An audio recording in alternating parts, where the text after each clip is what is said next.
English third language 10th standard prose section unit at the zoo. चलिए simple summary से शुरू करते हैं. Gopi writing a letter to his brother Vishnu from Vijayapur. Narration about animals and birds which he saw at zoo. The first animals I saw were elephants. A baby, a mother and grandpa elephant. The baby elephant was rocking on its chained legs and the mother looked very sad. The grandpa elephant had a saddle and was walking around with excited children on his back. Next I saw camels, ugly creatures but they looked kind and gentle. In the antelope paddock, a young antelope was running, leaping and spinning wildly before falling asleep on the grass. I also saw deer romping, trains flapping their wings and noisy strokes all around except one that was quietly sleeping on one leg. There were many beautiful and colorful parrots, snow white cockatoos and funny ducks gliding across the pond. There were many lions, tigers, polar bears, monkeys and other beasts in the zoo. There were the giraffe looked so strange, towering over the other animals and munching leaves from a tall tree. I keep wondering, is it really right to keep animals and birds in cage just for us to watch? चलिए अब next हम इसके जो question answers का हिस्सा है उसको complete करते हैं. सबसे पहले ग्लोसरीज बहुत ज़्यादा लिए हैं मैंने इसमें यहाँ पर क्योंकि आपको सबक को आसानी हो जाए. तो चलिए इस पहले शुरू करते हैं. पहले जू चिड़ियाघर, एक्सपीरियंस तजुर्बा, रॉकिंग झूलना उछलना, ग्रित कमरबंद, कीपर रखवाली करने वाला, एक्सटिंक्शन मादूमी, बीस्ट्स वहशी जानवर, सैडल, जीन ट्रैपिंग्स सजावट या सामान, टार्गो एक्साइटेड पुरजोश, रिमाइंड याद दिलाना, चाइल्डहुड बचपना, नाव अब, अगली बदसूरत, साइट नज़ारा, एम्बिशन ख्वाहिश, राइड सवारी करना, कैमल ऊंट, काइंड मेहरबान, एंटीलोप हिरन या चिकारा, पैडॉक छोटा सा मैदान या चरागाह, रेसिंग दौड़ना या मुकाबला, मैडली दीवाना या आवारापन, अराउंड आसपास गिर्द, लीप छलांग लगाना, स्पैरिंग अचानक उछलना, वाइल दौरान, सडन अचानक, स्टिल खामोशी से या अब तक, वर्स बदतर, एंटिक्स मजाहिका खेज हरकतें, टैम्बल उलटना या गिरना, हिप ढेर, ग्रास घास, अस्लीप सोया हुआ, फार दूर, डीर हिरन, क्रेन्स एक लंबी गर्दन वाले परिंदे, स्ट्रोक्स लंबी ऊंची वाले पानी के परिंदे, रॉम्पिंग मजे से उछलना, एक्सरसाइज वर्जिश, विंग पर नॉइजी शोर वाले, लाउड इन बहुत ज्यादा शोर, अमिडेस्ट के बीच में, क्लैटर चीजों के टकराने की आवाज, हैविंग रखना, क्वाइट खामोश, डोज हल्की सी नींद. नेक्स्ट टॉपल गिर जाना, टावर्ड बहुत ऊंचा, ह्यूज बहुत बड़ा, इंटेंडेड इरादा रखना, स्ट्रेंज अजीब, क्रीचर मखलूक, पोलार बियर बर्फानी रीछ, बीट्स मारना, टैरोट तोता, स्नो बर्फ, कॉकटूस एक किस्म का तोता, फनी मजेदार, डक बतख, ग्लाइड आहिस्ता से तैरना, पौंड छोटा सा तालाब, एडॉप्ट अपनाना, केज पिंजरा, डायलेमा उलझन, कैप्चर पकड़ना, कॉन्फ्लिक्ट लड़ाई या झगड़ा. अब कॉम्प्रिहेंशन क्वेश्चंस हम क्या है डिस्कस करेंगे. तो सबसे पहले शुरुआत है, answer the following questions 2 or 3 sentences. What was each of the following doing at the zoo?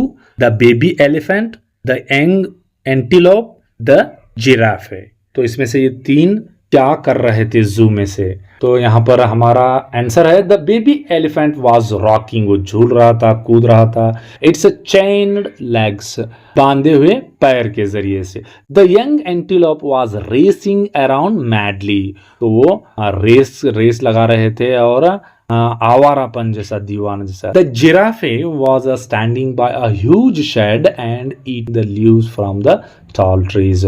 तो बाजू में ही एक बहुत बड़ा शेड और उसके बाद में ऊंचे ऊंचे पेड़ों से पत्ते तोड़कर ये जिराफे खा रहे थे। Next question, how was the grandpa elephant used for the enjoyment of children. तो ये तीसरा जो सबसे बड़ा एलिफेंट था ग्रैंडपा, ये किस तरह से बच्चों के लिए एक एंजॉयमेंट बन रहा था। द ग्रैंडपा एलिफेंट वाज सैडल्ड, और तो उसके कमर के तरफ वो चमड़े का ग्रिप डाल दिए थे, ग्रित विथ इज ट्रैपलिंग्स, और उसको अच्छी तरह से सजा भी दिया गया था कुशन के type. The keepers had unchained it's legs, और इसका जो रखवाला था महात, उसने इसे अनचेन्ड किया, उसे खोल दिया। And the elephant was moving about carrying the cargo of excited children on it's back, और वो ऊपर जो कार्गो यानी बहुत बड़ा कार्गो जो सामान रख जाते हैं ना जहाज में, उस तरह से बच्चों को लेकर जा रहा था और बच्चे एक्साइटेड थे। Third question, make a list of the birds mentioned in the lesson. तो आपको बताना है कि इस लेसन में एट द जू में कौन कौन से परिंदों का जिक्र आया है। तो इसमें हमारे कौन कौन से आंसर है, cranes, storks, parrots, cockatoos and ducks. तो कमोपेश 4 परिंदों का या 5 परिंदों का जिक्र आया है। नेक्स्ट देखते हैं fourth one, what are the things said about each of the animals. कौन सी चीजें हर एक जानवर के बारे में, वहां अब तक ऊपर परिंदों के बर्ड्स के बारे में आया था, यहाँ पर एनिमल्स के बारे में। The baby elephant was rocking through it's chained legs, पहला। दूसरा, mother elephant was looking sad, वो गमजदा नजर आ रही थी। The grandpa elephant was moving about carrying excited children on a saddled grip on its back। तो अपने ऊपर ये ग्रैंडपा जो एलिफेंट था वो बच्चों को लेकर एक्साइटेड बच्चों को लेकर जा रहा था। The young antelope was racing about madly, after some time it fell asleep on the hip of grass।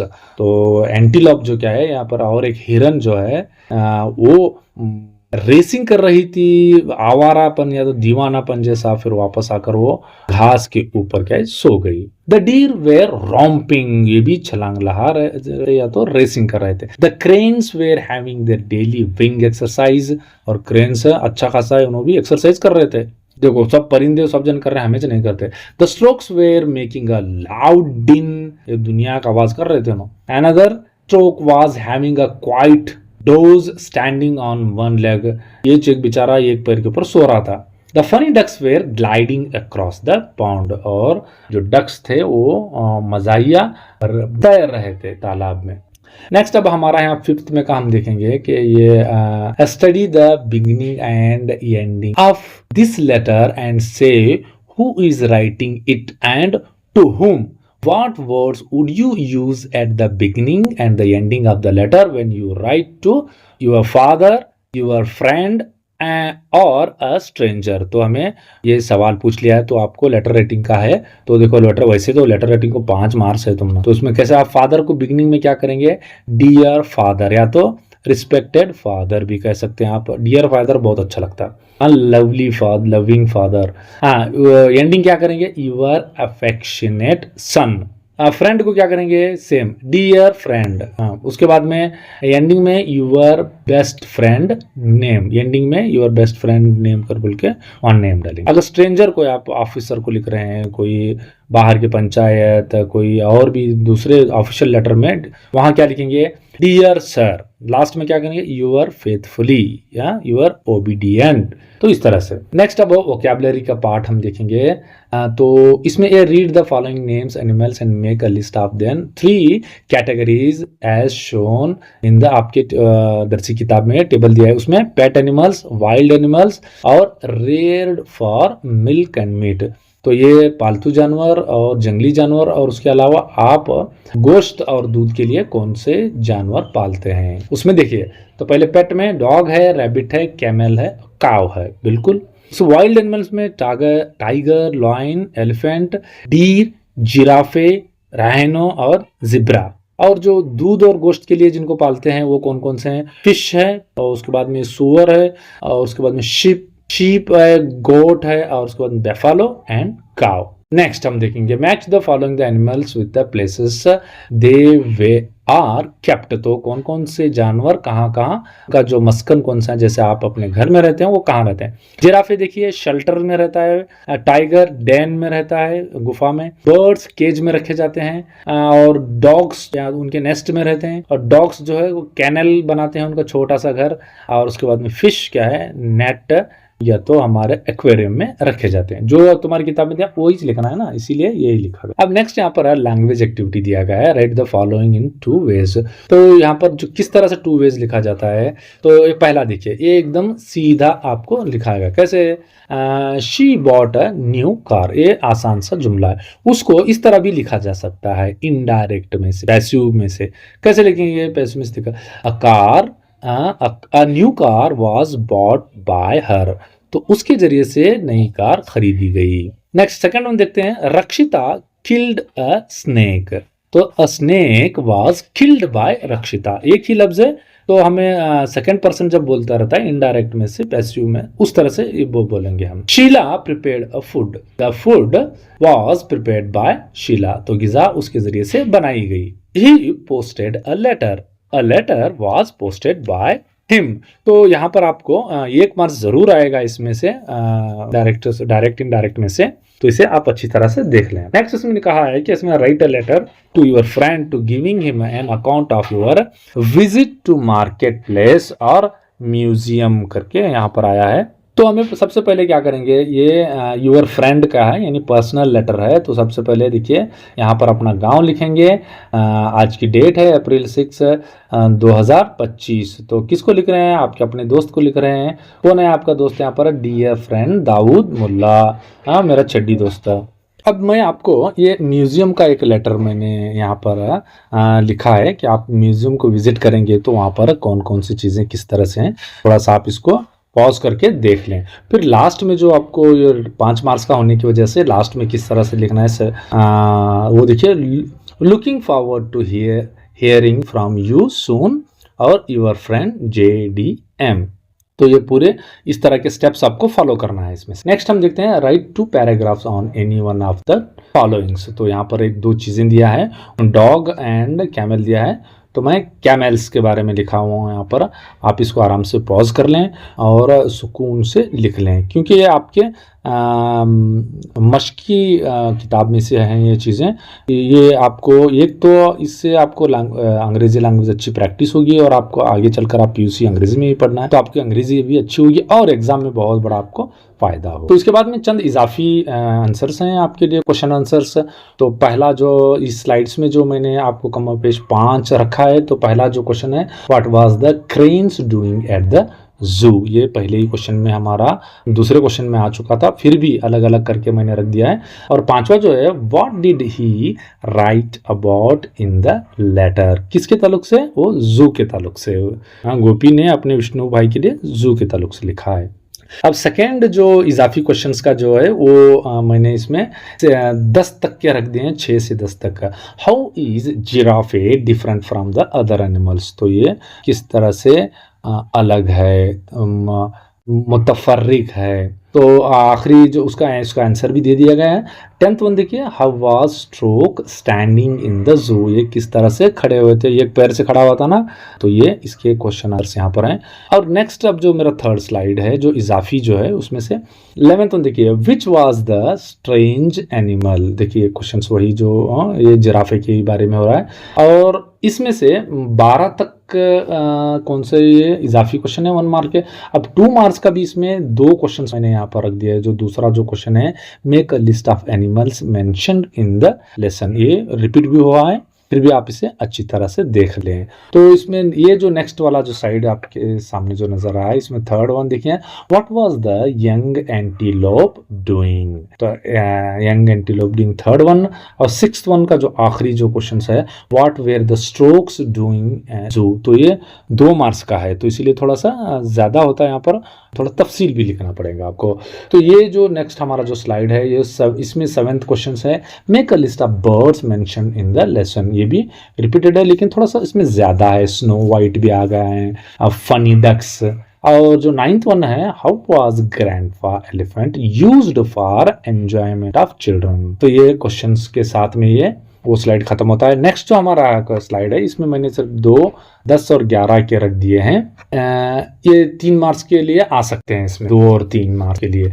What were the deer, cranes and storks doing. 11th में name the animals and birds Gopi saw at the zoo. तो इस तरह से भी सवाल आ सकता है आपको, मुख्तलिफ किस्म। और एक्सट्रैक्ट्स, ये एक्सट्रैक्ट्स को तो सबक के दरमियान से ही पूछ रहा है, ये बड़ा मसला है।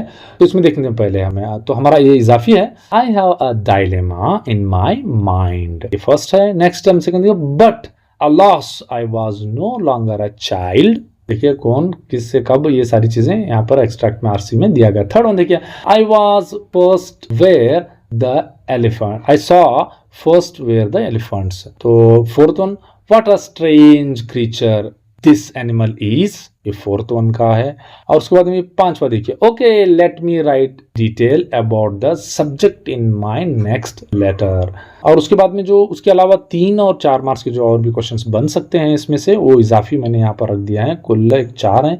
इस स्लाइड में आपको सिर्फ एक क्वेश्चन है, what are the things said about each of the animals. आपको तफसील से लिखना पड़ेगा, इसमें जवाब यहाँ पर ऑलरेडी है, लिख दिया है, आप इसको पॉज करके लिख लें। Next second one, describe the antics, मज़ाहिका हरकतें, अजीबोगरीब हरकतें, यंग एंटीलोप। थर्ड वन है, how was the grandpa elephant used for the enjoyment of children. और नेक्स्ट जो fourth one and last one इजाफी क्वेश्चन है, is it right to capture and cage birds and animals, why. तो ये सवाल आखिरी है हमारा। तो इस तरह से ये सबक का मुकम्मल कोई भी क्वेश्चन क्या है छूटने ना पाए इसमें से, इसको आप अच्छी तरह से देख लें, लिख लें पॉज करके, तो इंशाल्लाह हाँ आपको बहुत फ़ायदा हो। अगर वीडियो यूज़फुल लगे तो सब्सक्राइब, लाइक, नोटिफिकेशन का घंटा दबा देने का।